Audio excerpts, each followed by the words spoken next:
இன்னைக்கு நம்ம வீடியோல எத பார்க்க போறோம் அப்படின்னாக்க, இந்த ஈரானுடைய ஹிஸ்டரி. ஈரான் முன்னாடி என்ன பேர் இருந்தது? ஈரான் நாட்டுல எந்தெந்த எம்பையர்ஸ்லாம் ஆட்சி செஞ்சாங்க? இப்போ நடக்கக்கூடிய அந்த வார், அதாவது ஈரான் அண்ட் இஸ்ரேல் வார், அத பத்தி எல்லாமே நம்ம இந்த வீடியோல பார்க்கலாம். ஈரான் நாட்டோட பழைய பேர் பாரசீகம், அதாவது பெர்ஷியா. கிரேக்கர்கள் இந்த நாட்டை பெர்சிசு அப்படின்னு அழைச்சிருக்கிறாங்க. இதோட பொருள் என்ன அப்படின்னாக்கா, பெர்ஷியர்களின் நிலம் அப்படிங்கிறது தான் இந்த பெர்சிசு அப்படிங்கிற புல்லுக்கான அர்த்தம். 1935 வரைக்குமே ஈரானை பாரசீகம் அப்படின்னு தான் அழைச்சிருக்கிறாங்க. 1935க்கு அப்புறமா தான் பெர்ஷியாங்கிற பேரை அபிஷியலா ஈரான் அப்படின்னு சேஞ்ச் பண்றாங்க.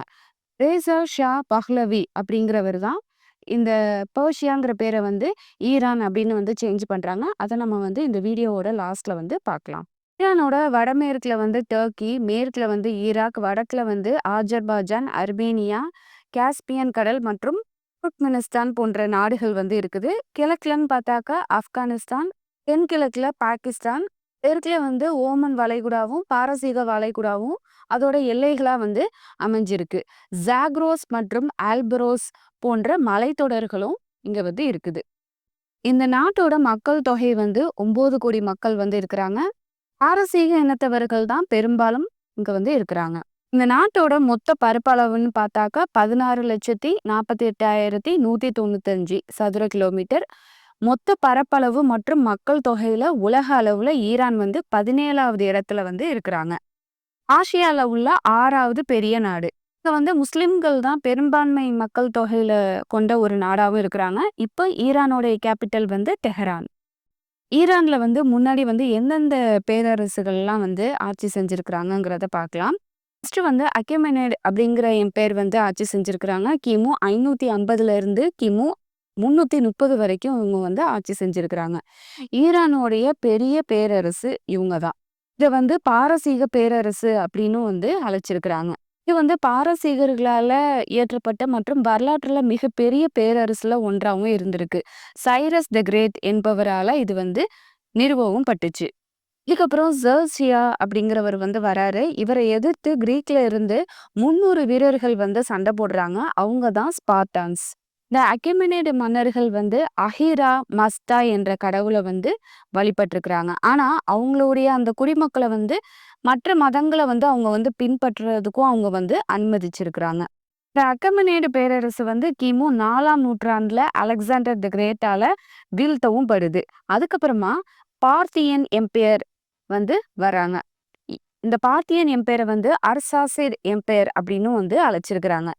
இந்த பேரரசு கிமு 247ல இருந்து 224 வரையுமே இந்த பேரரசு நீடிச்சிருக்கு. இன்றைய ஈரான், அர்மேனியா, ஈராக் போன்ற பகுதிகளை உள்ளடக்கிய ஒரு பெரிய நிலப்பரப்பாவும் ஆட்சி செஞ்சிருக்கிறாங்க. இந்த நேரத்துல எந்த மொழிகளை பேசியிருக்கிறாங்க அப்படின்னாக்கா, பார்த்தியன், கிரேக்கம், அராமிக் அப்படிங்கிற மொழிகளை பேசியிருக்கிறாங்க. அப்ப கேபிட்டலா எது இருந்ததுன்னா கிராசோஃபோன், அதுதான் கேபிட்டலா இருந்திருக்கு. இந்த பேரரசு ரொமானியர்களோட நீண்ட காலம் போரிடவும் செஞ்சிருக்கிறாங்க. அதுக்கப்புறமா இந்த பார்த்தேனியன் எம்பையரை வீழ்த்திட்டு சசானியன் எம்பையர் உள்ள வராங்க. அர்ஷஷீர் அப்படிங்கிறவர்ல இருந்து இந்த ஆட்சி தொடங்கவும் செய்யுது.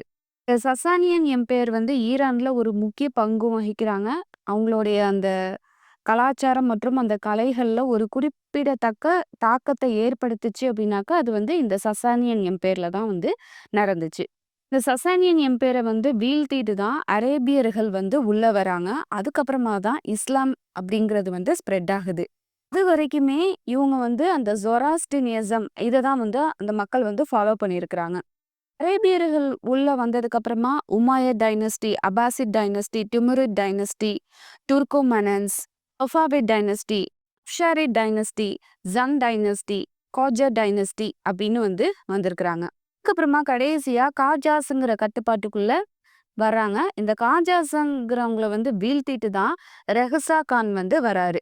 இதுதான் த ஃபாலவி டைனஸ்டி அப்படின்னு சொல்றாங்க. 1979 வரைக்குமே ஃபாலோவி டைனஸ்டி தான் ஈரான் பகுதியை ஆட்சி செய்கிறாங்க. இந்த பாஹ்லவி டைனஸ்டி வந்ததுக்கு அப்புறமா தான், அதாவது 1935ல தானே வருது. அந்த நேரத்துல தான் ஈரான்ங்கிற பேர வந்து அஃபிஷியலா வந்து கொண்டுட்டு வர்றாங்க. அதுவரைக்குமே அது வந்து பெர்ஷியாங்கிற இதுல தான் இருக்குது. அதுக்கப்புறமா ஈரான் அப்படிங்கிற நேம் வந்து சேஞ்ச் பண்றாங்க. யாரு சேஞ்ச் பண்றான்னா, ரெஹ்சாஸா பஹ்லவி. நம்ம முன்னாடி சொன்ன மாரியே தான். ஈரான் அப்படின்னாக்க லேண்ட் ஆஃப் ஆரியன்ஸ் அப்படின்னு வந்து பொருள். இவருக்கு அப்புறமா முகமது ரெசா பஹ்லவி வந்து வராரு. இவருடைய பீரியட்ல வந்து சோஷியோ எக்கனாமிக் டெவலப்மெண்ட்ஸ்லாம் வந்து ஈரான்ல வந்து நடக்குது. ஒரு வெஸ்டர்னைஸ்டு கண்ட்ரியா வந்து மாறுது ஈரான். இவருடைய பீரியட்ல வந்து ஈரான் வந்து இந்த வெஸ்டர்னைஸ்டு டெவலப்மெண்ட்ஸ்லாம் வந்து நெறையா வந்து அந்த கண்ட்ரில வந்து வருது. இவருடைய அந்த ஆட்சி காலத்துல தான் முகமது மொசாடே அப்படிங்கிறவர் வந்து பிரைம் மினிஸ்டரா வந்து ஈரானுக்கு வராரு. அவரு வந்து என்ன சொல்றாருன்னா, அரசே வந்து தேவை கிடையாது. பார்லிமெண்ட் கண்ட்ரோல் பண்ற மாரி நம்ம மாத்தணும் அப்படின்னு நெறைய ரிஃபார்ம்ஸ் வந்து கொண்டுட்டு வராரு. ஈரான் உள்ள வந்து நெறைய ஆயில் கம்பெனிஸ வந்து நேஷனலைஸ்டா வந்து மாத்துறாரு. அதாவது கவர்மெண்ட் செக்டர்ஸ்க்குள்ள கொண்டுட்டு வராரு. அதுவரைக்குமே ஈரான்ல வந்து பிரிட்டிஷ், அதுக்கப்புறமா யுஎஸோட அந்த கம்பெனிஸ் தான் வந்து இந்த ஆயில் இதெல்லாம் வந்து பார்த்துட்டு இருந்தாங்க. இவர் வந்ததுக்கு அப்புறமா அது எல்லாத்தையுமே வந்து கவர்மெண்ட் செக்டாருக்குள்ள கொண்டுட்டு வராரு. இப்படியே போச்சுன்னா நமக்கு அடிக்கு மேல அடி அப்படின்னு சொல்லிட்டு அமெரிக்கா வந்து ஒரு ட்ரூப்ஸ் மூலியமா வந்து இவரோட ஆட்சியை வந்து கவிழ்க்கவும் செய்றாங்க. மறுபடியும் அரசத்தையே வந்து இவங்களோட இதை வந்து கண்ட்ரோலை வந்து கொடுத்துட்றாங்க.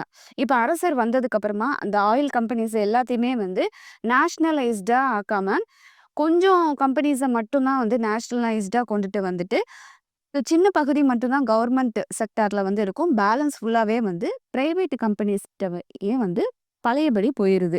இதுக்கப்புறமா தான் வந்து ஒயிட் ரெவல்யூஷன்ங்கிறது வருது.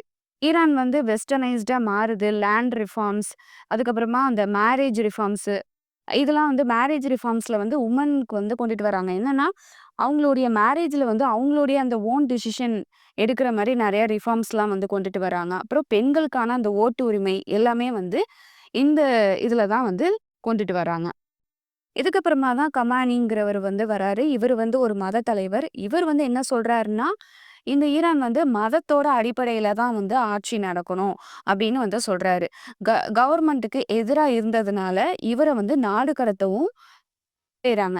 இவர் வந்து என்னது சொல்றாருன்னா, உமன் வந்து ஓட்டு போடக்கூடாது. அதாவது ஒரு பெண் வந்து ஓட்டு போட்டு தான் ஒரு தலைவர வந்து கொண்டுட்டு வரணும் அப்படிங்கிற ஒரு இது வந்து இருக்கக்கூடாது அப்படின்னு வந்து சொல்றாரு.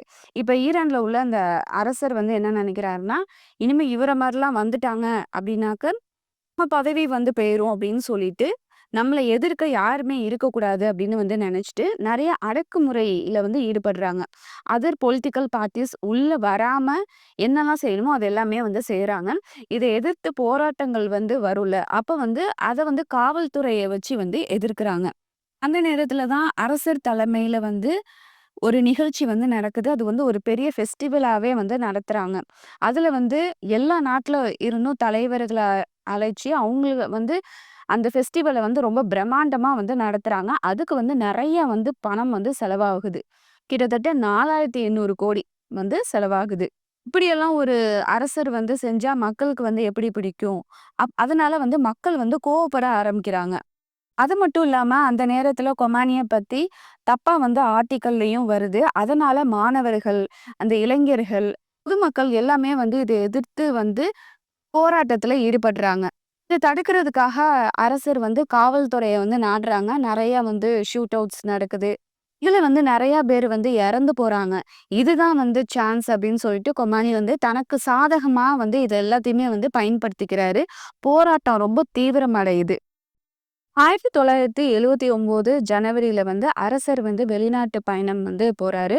அந்த நேரத்துல ஆட்சி பொறுப்ப வந்து பிரைம் மினிஸ்டருக்கு வந்து போகுது. இந்த நேரத்துல வந்து நெறைய கவர்மெண்ட் எம்ப்ளாயீஸ்லாம் வந்து ஸ்ட்ரைக் பண்றாங்க.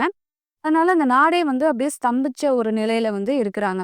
இந்த நேரத்துல தான் கொமானி வந்து ஈரானுக்குள்ளேயே வராரு. இனிமே அரசர் ஆட்சிங்கிறது கிடையாது.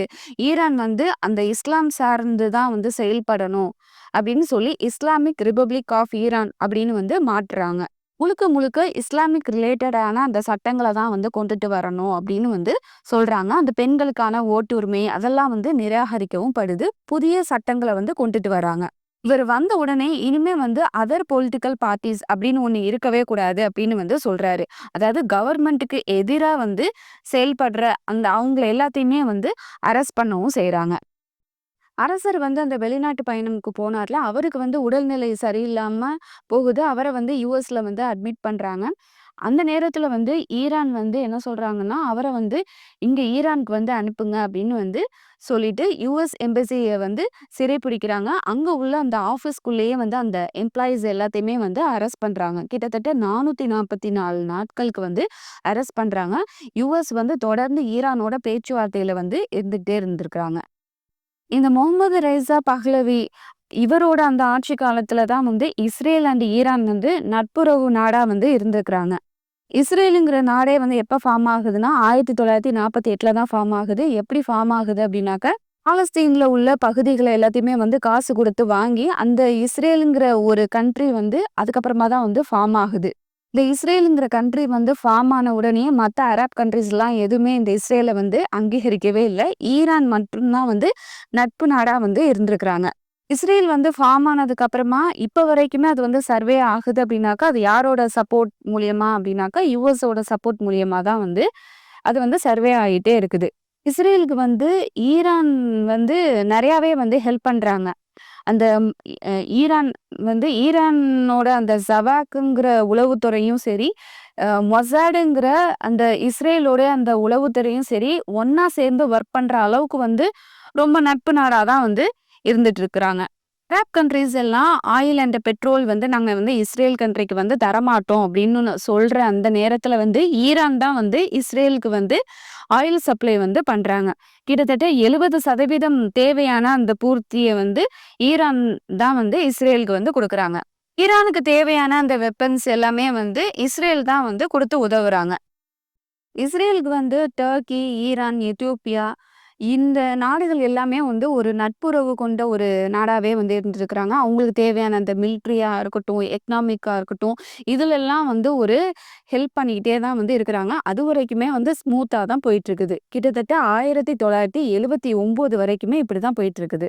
1979க்கு அப்புறமா தான் வந்து கொமானி வந்து வராரு. இவரு வந்து இஸ்ரேல வந்து கண்டுக்கவே இல்ல. இவர் வந்து என்ன நினைக்கிறாருன்னா, இந்த நிலம் வந்து இவங்களுக்கானதே கிடையாது. இவங்கள வந்து விரட்டணும் அப்படின்னு வந்து நினைக்கிறாரு. கொமானி வந்ததுக்கு அப்புறமாவே வந்து அமெரிக்காவுக்கும், இஸ்ரேலுக்கும் எதிரான என்னென்ன நிலைப்பாடுகள்லாம் இருக்குதோ, அது எல்லாமே வந்து ஈரான் வந்து செய்ய ஆரம்பிக்கிறாங்க. இஸ்ரேலுக்கு யாரெல்லாம் எதிரா இருக்கிறாங்களோ, அவங்களுக்கு வந்து ஈரான் வந்து ஆர்ம்ஸ் ஃபண்ட் குடுக்குறது, இந்த மாரிலாம் வந்து செய்ய ஆரம்பிக்கிறாங்க. இந்த ஈரானோட ஆதிக்கம்ங்கிறது பக்கத்து நாடுகள்லயும் வந்து பரவவும் ஆரம்பிக்குது. இப்ப ஈரான் குரோவ் ஆகுறது வந்து இஸ்ரேலுக்கு வந்து சுத்தமாவே வந்து பிடிக்கல. ஏன்னா, இவங்க வந்து அப்படியே வந்து ஆப்போசிட்டா மாறுறாங்கல்ல. அதனால இஸ்ரேலுக்கும் வந்து இது வந்து பிடிக்கல. இதுக்கப்புறமா ஈரான் மேல தொடர்ந்து இஸ்ரேல் வந்து தாக்குதல நடத்த ஆரம்பிக்கிறாங்க. இஸ்ரேல் தான் ஈரான் மேல நெறையா வந்து ஃபர்ஸ்ட் அட்டாக் வந்து பண்ணியிருப்பாங்க. அதாவது ஈரானுடைய அந்த முக்கியமான ஃபெசிலிட்டீஸ வந்து அட்டாக் பண்றது, ஈரானுடைய அந்த அதிகாரிகள வந்து கொலை செய்றது, இந்த மாரி வந்து ஃபர்ஸ்ட் அட்டாக் பண்றதெல்லாம் வந்து இஸ்ரேல் தான் வந்து பண்ணியிருப்பாங்க. அதுக்கப்புறமா தான் ஈரான் வந்து அதுக்கு பதிலடி குடுக்குற மாரி நெறைய விஷயங்கள வந்து செய்வாங்க.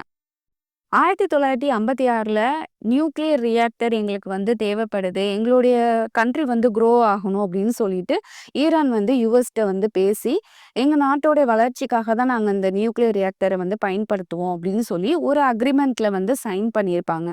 இது வந்து 1979ல அப்படியே சேஞ்ச் ஆகுது. நியூக்ளியர் வார் வெப்பன வந்து தயாரிக்கிறாங்க. இது வந்து இஸ்ரேலும், யுஎஸும் வந்து எதிர்க்கிறாங்க. ஈரானுடைய அந்த டாப் மோஸ்ட் நியூக்ளியர் சயின்டிஸ்ட் எல்லாத்தையும் வந்து கொலை பண்றது, இந்த மாரி ஒரு வேலைகள்லாம் வந்து பண்ண ஆரம்பிக்கிறாங்க. இதெல்லாம் அந்த மொசாடுங்கிற அந்த இஸ்ரேலுடைய அந்த உளவுத்துறை வந்து செய்றாங்க. இப்ப வந்து ஈரான்ல உள்ள அந்த குவசைன் சுலைமானிங்கிற ஒரு டாப் மோஸ்ட் ஈரானுடைய அந்த நியூக்ளியர் வார் வெப்பனோட சயின்டிஸ்ட்ட வந்து யுஎஸோட மிலிட்ரி வந்து கொன்றுவாங்க. இது மட்டும் இல்லாம நெறைய சைபர் அட்டாக்ஸும் பண்ண ஆரம்பிச்சுருவாங்க. சைபர் அட்டாக்ஸ்னா கம்ப்யூட்டர்ல வந்து நெறைய வைரஸ வந்து ஸ்ப்ரெட் பண்றது, அவங்களுடைய சிஸ்டம வந்து கரப்ட் பண்றது. இந்த சைபர் அட்டாக்ஸ் எல்லாமே வந்து இஸ்ரேல் அந்த மொசாடுங்கிற உளவுத்துறை தான் வந்து பண்றாங்க. இப்ப வரைக்குமே இஸ்ரேல் வந்து அவங்களுடைய அந்த ஈரானுடைய அந்த டேட்டாவ வந்து கரெக்ட் பண்றதா இருக்கட்டும். ஈரான ஈரானுடைய அந்த பேங்க் அந்த டேட்டாஸ் எல்லாமே வந்து இதனால வந்து அந்த டேட்டாஸ் எல்லாமே வந்து டெஸ்ட்ராய் ஆகுது. இதனால அந்த நாட்டுடைய எக்கனாமியும் வந்து லாஸ் ஆயிருக்கு. இத மாரிலாம் இவங்க வந்து தொடர்ந்து வந்து அந்த சைபர் அட்டாக்ஸும் வந்து பண்றாங்க.